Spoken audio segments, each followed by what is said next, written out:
Well, okay, howdy do. Well, we've now moved over here to chapter section 10-4, Infinite Geometric Series. And actually, I find that this chapter section is really not too bad. The degree of difficulty is, pretty simple, I think. I hope you will too. Now, we've looked at some geometric series.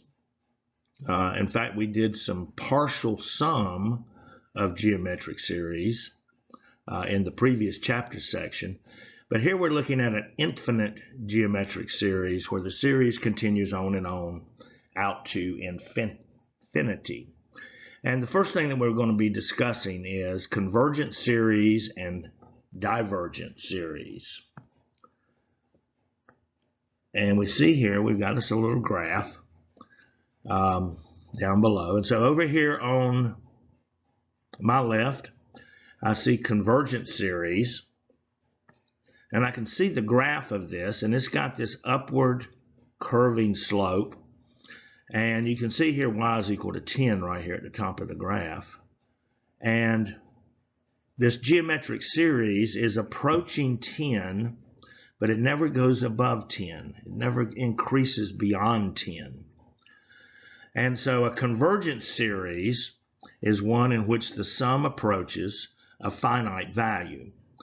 And we can tell whether a geometric series is a convergent series if the common ratio, the absolute value of the common ratio, is less than 1. And if it's less than 1, then it will approach a finite value. We can determine a sum of that infinite series when the common ratio, absolute value of the common ratio, is less than 1. Now, opposite of that, I guess we would say, or the inverse of that, is a divergent series. And here we see that we also have this sloping curve, but where in the convergent series it is approaching a finite value, we can see right here that this is going to just continue on going up and up and up. And actually it does not reach a finite value. We would say that no sum exists. Now this occurs when the common ratio is greater than, the absolute value of the common ratio is greater than or equal to 1.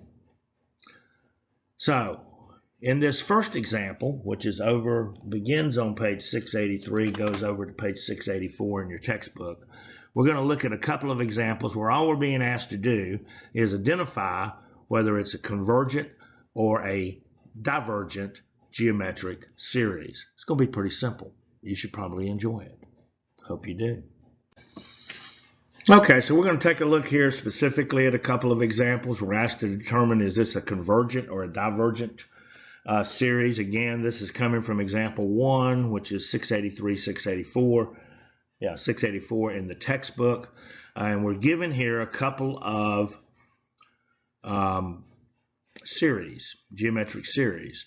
So let's take a look at this first one right here. So I've got 2 plus 3 plus 4.5 plus 5. This is just telling me it's a positive number. So the geometric series is 2, 3, 4.5, and it's going to continue on out into infinity, the dot, dot, dot. So what I need to do to determine whether this is divergent or convergent is I need to calculate the common ratio. And as you may remember from the previous chapter section, I'm going to do that by taking this second number in the series and I'm going to divide it by the first number in the series. And so I've got 3 over 2, which is equal, of course, to 1 and 1/2. Or I could just leave it at 3 over 2. But here I see that my common ratio, the absolute value of my common ratio, is greater than or equal to 1, and so this simply is going to be a divergent series. Now we're going to see in a moment when we start looking at determining and calculating the sum of a series that if it's a divergent series, then no sum exists. Boom, bingo, bango, bongo. Once we determine it's divergent, there'll be no sum exist. Now let's take a look at the second one.